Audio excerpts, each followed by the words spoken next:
Welcome back to Beyond the Post with Robb Dunwood and Bodie Grimm. I'm Robb Dunwood. And I'm Bodie Grimm.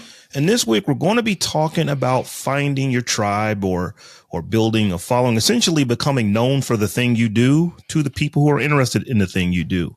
So Bodie, I know that it's been a minute since you and I have done one of these types of episodes, but I just want to tell you a little story. I had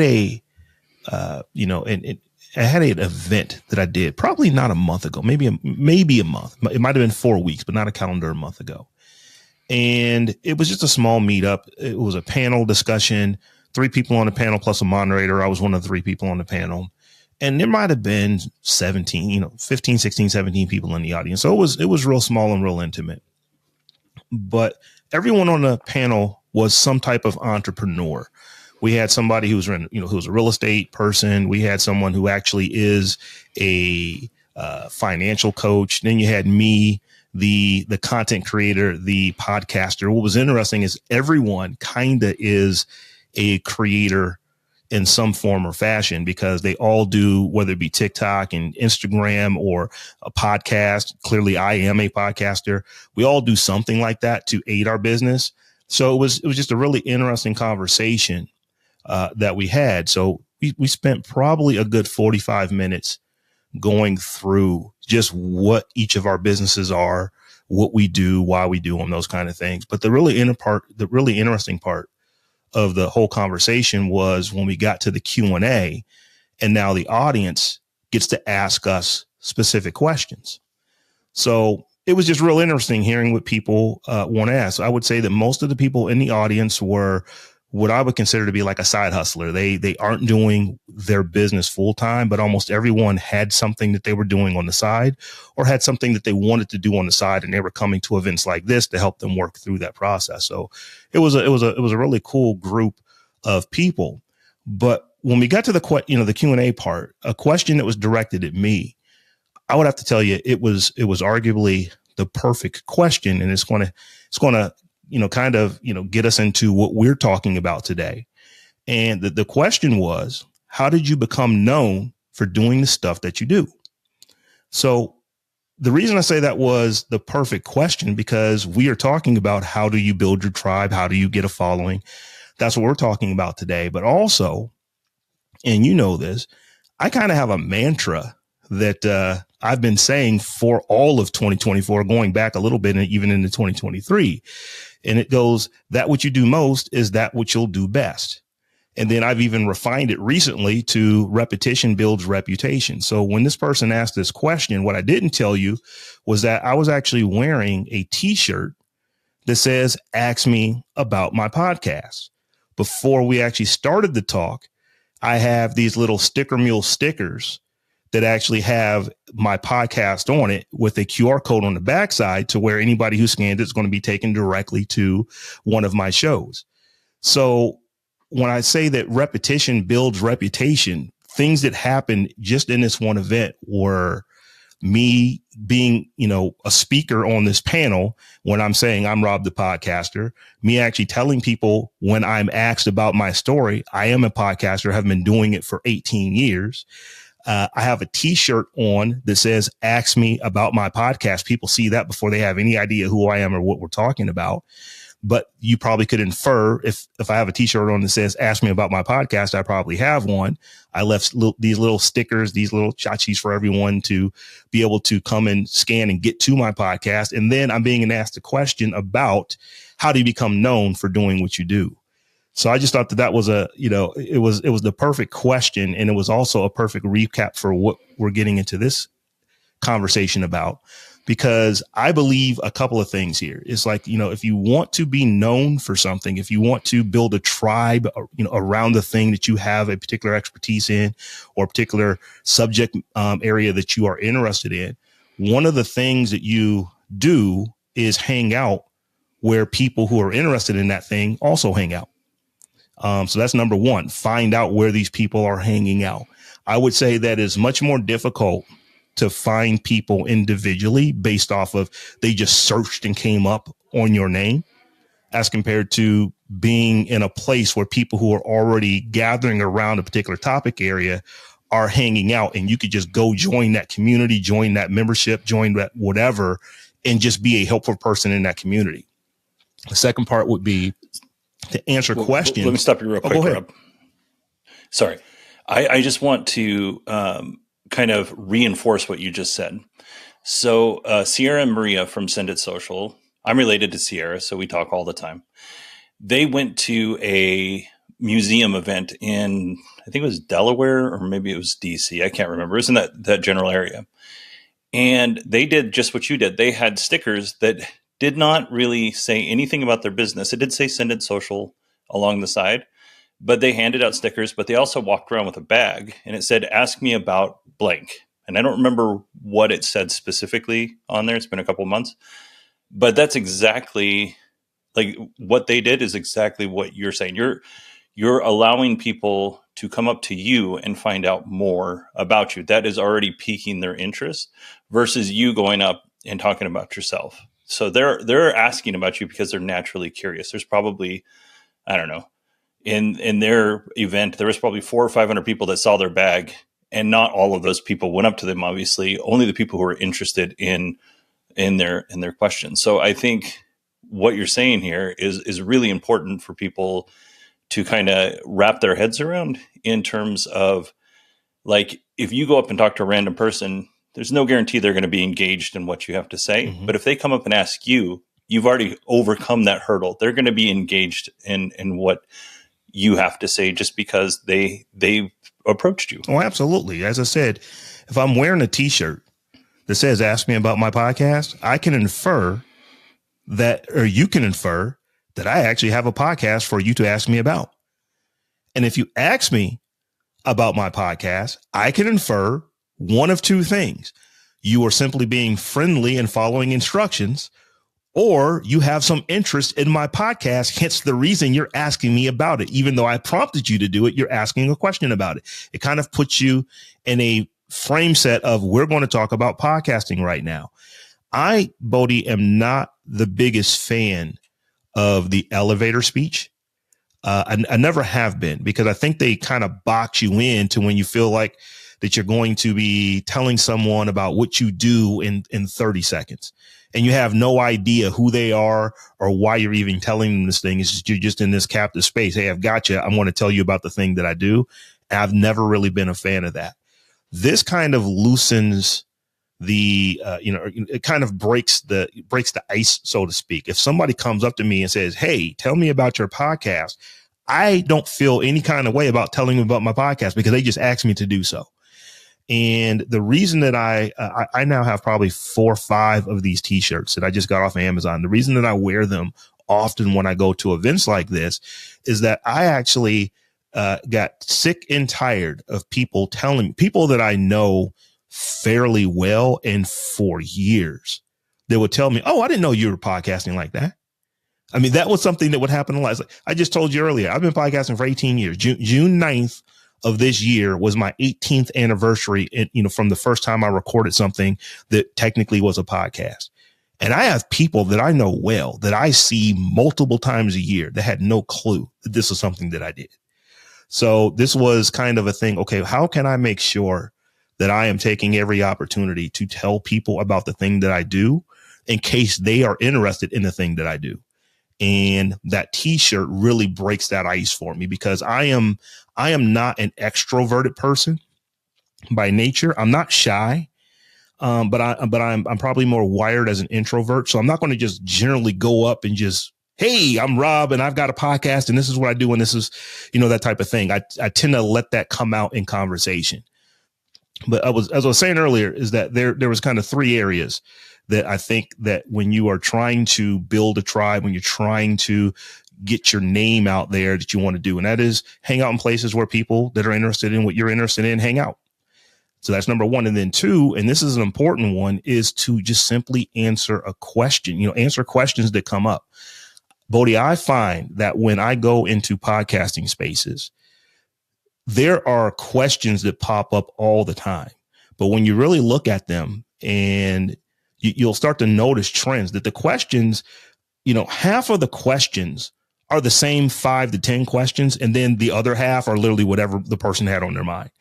but you can almost guarantee that if you go into a group about a thing, that there is just a question that will be asked over and over and over again. So one of the things that I've done is, okay, well, wait a minute. People are asking these questions. They generally have, questions that they want answers to. Go ahead and be a member of that community. Don't lurk. Go ahead and answer those questions, particularly if you have a level of expertise in those questions. So the third thing here, and this kind of alludes back to, things 1 and 2, is that when you are in the building of a tribe type mode, or you're in the creating your following type mode, you want to absolutely be intentional about letting people know that you know what you know. And this is for most people who are well grounded in society. It just doesn't feel comfortable to regularly tell people, this is what I do. Here's who I do it for. Here's how it might be able to help you. But Bodie, I'll give you a story. I was watching a television show a few nights ago, and this is just a regular network TV show. There's a movie that I was watching. So it was on it was a cable channel, but it's not streamed. It's just a regular cable television channel, 2-hour movie. And what I noticed as I'm watching that movie, because I don't really watch network television like that much anymore. If it's a movie, I'll just generally go stream it, so I don't have to have the commercials. It just happened to be on. But what I noticed was there were 10, 12 times during that movie to where it stopped and commercials were given. Now, this isn't a story about commercials. It is a story that during that 2-hour movie, I saw not a commercial about the same service or offering 7 times. I saw the same commercial 7 times, the exact same commercial. So in a 2-hour span, a company paid money to put the exact same commercial in my eyeballs 7 times. And I just thought back, we are as creators often, leery about telling somebody more than once what we do. But here you have in a 2-hour span, the same commercial. Not like I said, sometimes there'll be 4, 5, 6 different commercials about the same thing from the same company. This was not that. It was the same commercial was shown 7 times. So I thought about that. That's really interesting. And it's like 7 was the number that stuck out. And that is because there's this thing called the rule of 7, where marketing firms and companies know that you generally need to show someone something 7 times before they're ready to make a buying decision. Now, I don't know that went into the planning of this particular movie that was on. It could have. I do know that they said, we want to show this as often as possible because it came up. And I'm saying 7. It could have been more. I may not have noticed the first time that the commercial was on because I just don't pay attention to commercials like that. But once I noticed that I was seeing the same commercial, I actually thought back in my mind, how many times have I seen this? And it was 7 times in a 2-hour span. So I say that to say this: you should not feel bad about telling people what you do when the opportunity is right and when it is not inappropriate to do so. So you shouldn't be at a funeral telling people about your business. You should not be at someone's birthday party, and getting up and having conversations about what you do unless the conversation just kind of flows there. So I'm not saying be a jerk or be that guy. Don't be that person.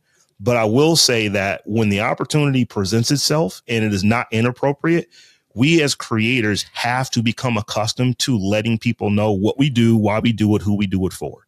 Because if we don't do that, who else is going to do it? And those are potentially free opportunities for you to do it as compared to paying someone to do it.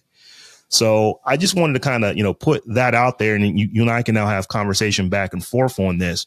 But really, when it comes to building your tribe, when it comes to creating that following, I find that just making sure that you're in the right places, you're in the places where people who will potentially be part of your tribe, or who potentially be part of your following, you where there are, and you also are answering their questions so that they get used to you having the answers for the things that they might be asking.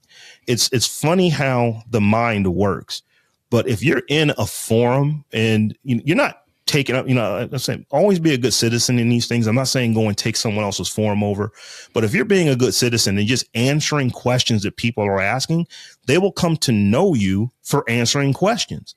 And here's how this works. When people know you for a thing, they tend to think you know everything about that thing. So you may only be answering very specific questions in this forum, but if you're showing up and you're doing it repeatedly, people will just assume that you have the answers on any questions that they ask, or they're at least willing to listen to you if you've given them good information on something else. So it's just good practice to just get in the habit of answering questions that people have in places, and you will start to see your following grow.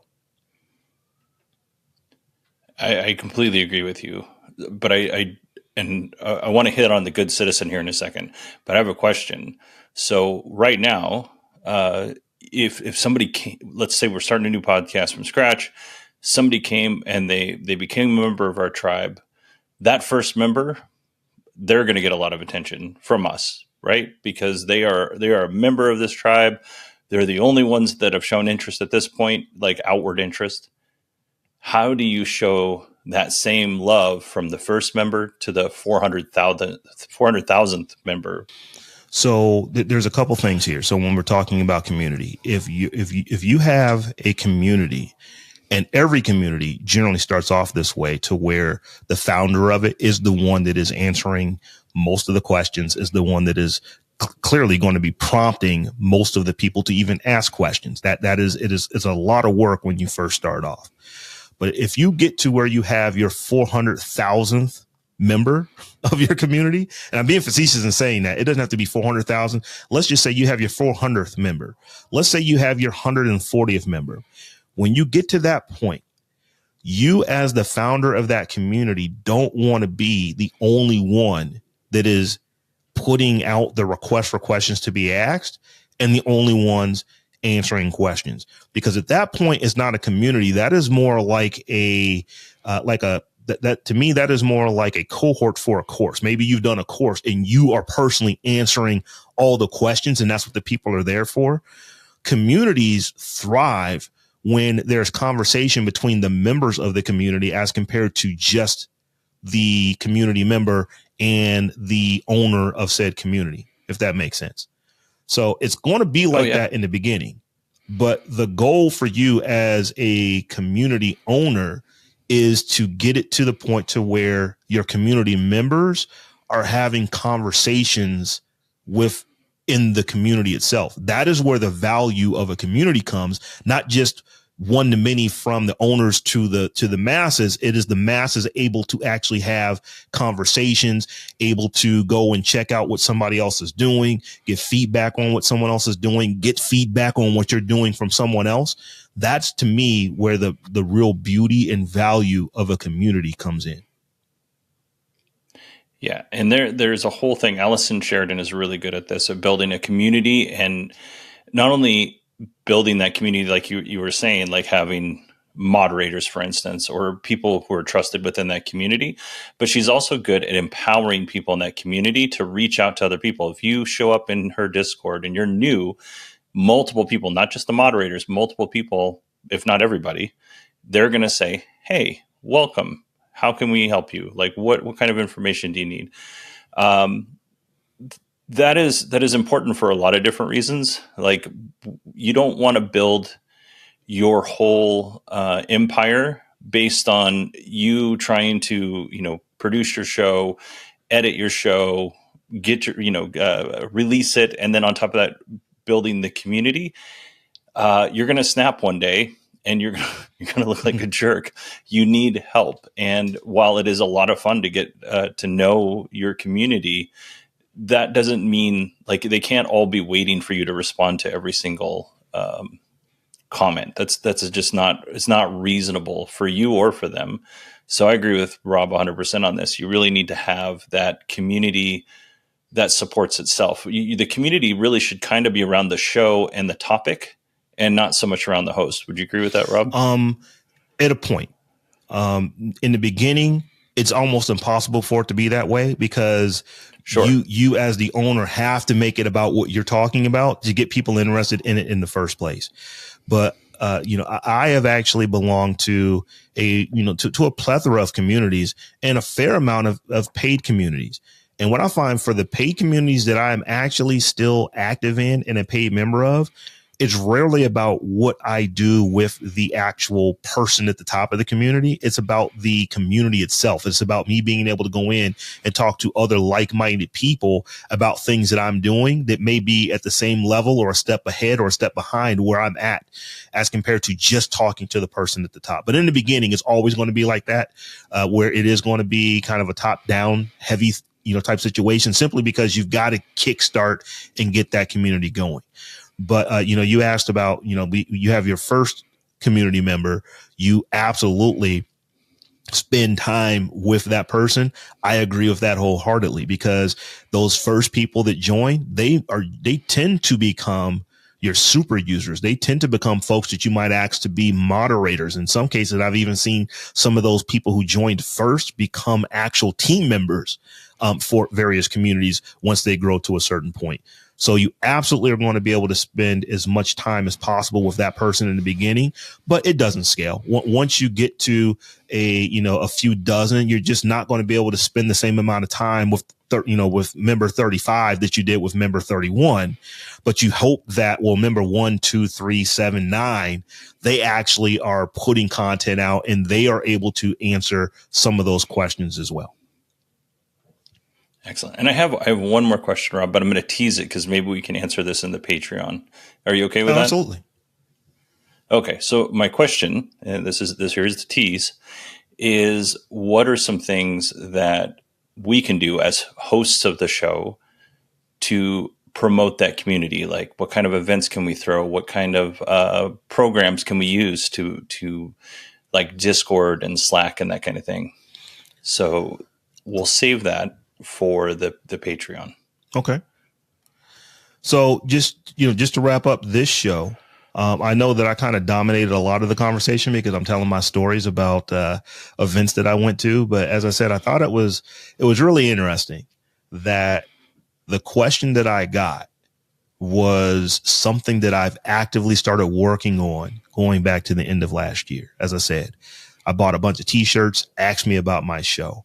I have said many, many times on social media that I am absolutely being intentional about letting people know that I know things about things they're interested in, and just letting them know that, and not feeling like I am pushing myself on someone. If you're in a community about RC racing and I am in that community about RC racing, I'm not going to feel bad about answering the questions that I can answer in my 18 years experience with RC racing.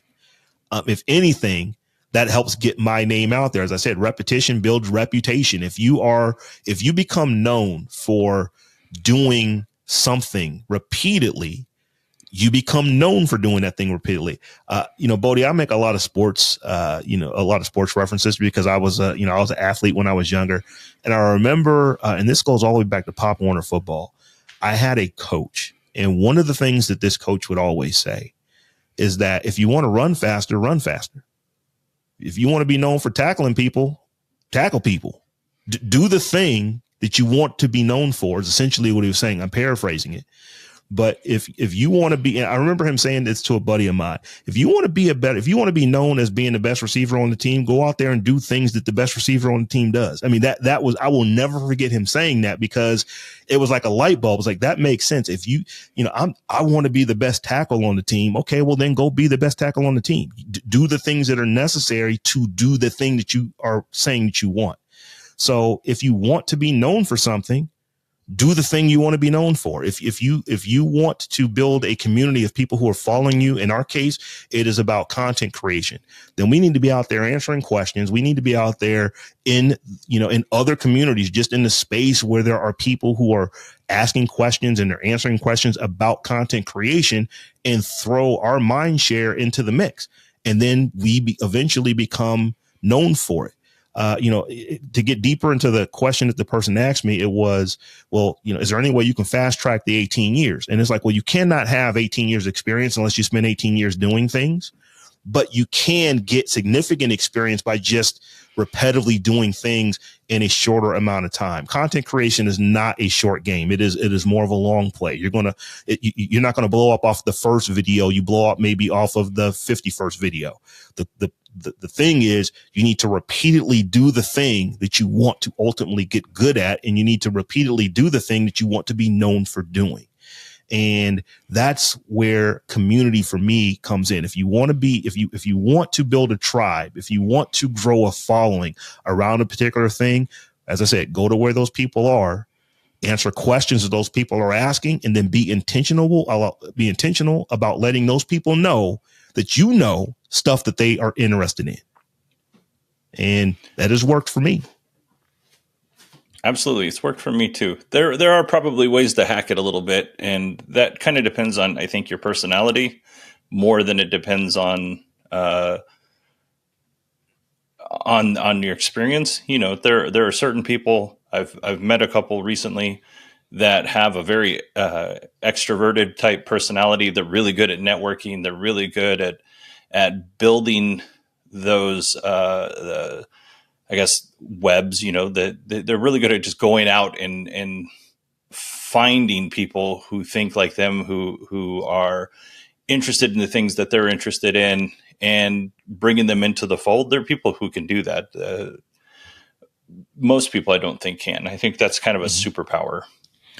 And, you know, and I'll wrap it with this, you know, just to re-answer a question you asked. If you are trying to become known for something, if you are trying to build that initial community, what are some things that you can do to do it? And as I said, I've given you those 3 steps, but 1/4, this will be the bonus, and we can wrap with this, is that make it easy for people to want to follow you. You know, be interesting.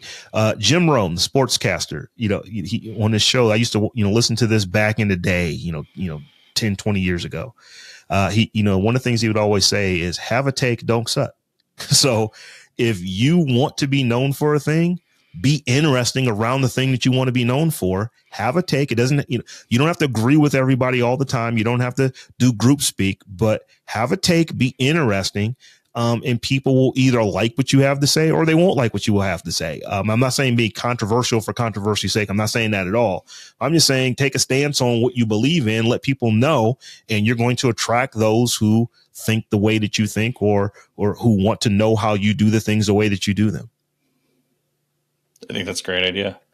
If people are interested in joining our Patreon so they can get this extended conversation, they can go to beyondthepost.fm/Patreon. And I think that's it. Rob, do we have anything else that we need to cover? I don't think we have much else, but I like these quick little, 30-minute or so episodes that we do, Bodie, because it allows us to come up there and just brain dump. Like I said, this is something I've been thinking about for a few weeks now, and I just got to get this off my mind. So yeah, if you're trying to build a tribe, you can't just want it. You have to actually go do the things to make it happen. And just, as I said, just being interesting, having something to say, and answering questions over and over again. And, tip number 2, and we really can close with this, I said it already, create that little swipe file that if you find yourself answering the same question over and over again, as I said, I'm in a lot of places where people ask podcasting questions. Probably the number one question about podcasting is, how can I grow the number of listeners on my show? I probably, Bodie, answer that question every day. I don't write a brand new answer every day. I've written an answer probably a year and a half ago. I copy and paste it. And as I said, I will put it into ChatGPT or Gemini and spin it. So the words will be a little bit different, but I'm using the same answer for a question that arguably is asked. If there's 10 questions asked, that will be asked 3 or 4 times every single time 10 questions are asked about a podcast. So just do little things like that and just be useful to the community. And people will start to think that if you're consistently answering questions, they're going to think you've got the answer to questions. All right, everybody. We would like to thank everyone for listening. And Rob, we have email addresses. It's Bodie at beyondthepost.fm and Rob with 2 B's at beyondthepost.fm. If you have questions, feel free to email us and we will answer your questions. Okay, folks, until we meet again, we'll talk to you soon.